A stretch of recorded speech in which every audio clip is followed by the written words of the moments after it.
Ice hockey, maple syrup, gender diversity and inclusion, Niagara Falls, Prime Minister Justin Trudeau dancing at pride parades. These are just a few of the things Canada is famous for.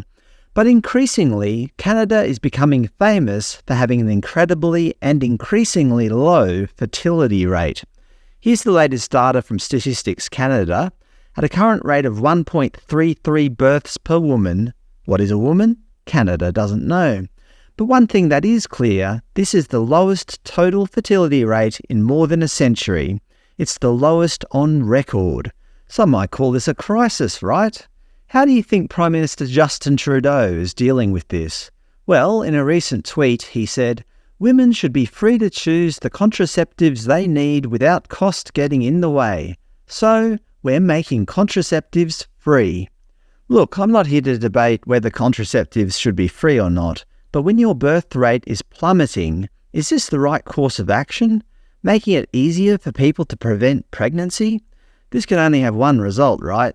Further declines in the fertility rate.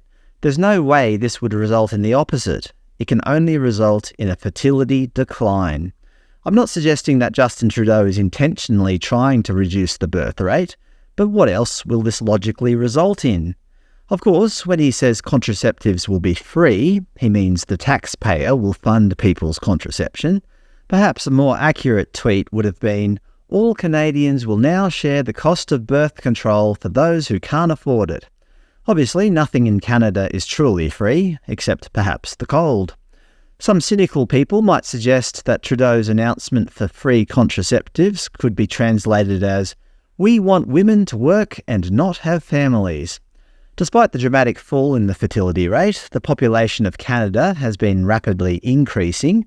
For the first time in history, the population grew by more than 1 million in a single year, surpassing 40 million. Why do you think this might be? Immigration, of course. This historic pace of population increase is being driven by immigration and the need for workers. But it's also causing the already dire housing crisis to get even worse. The solution, according to Justin Trudeau, is not to reduce immigration, but to just build millions of more homes. Whether that's feasible or not, I don't know. Time will tell, I suppose. But the message is clear. Fertility is going down, while immigration is ramping up.